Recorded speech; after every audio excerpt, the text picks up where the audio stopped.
Are you tired of navigating through your Xiaomi phone's menus in a language you don't understand? No worries, in this quick video, I'll show how you can change the language of your Xiaomi branded phone quickly. So let's start. First of all, grab your Xiaomi device and open the Settings app on it.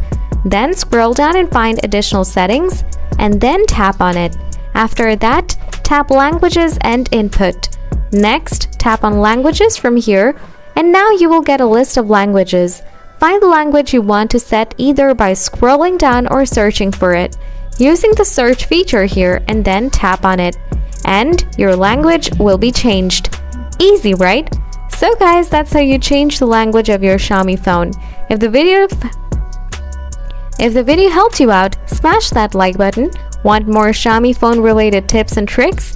Just subscribe to the channel because I've got loads more coming. As always, thanks a bunch for watching and I'll catch you in the next one. Ciao!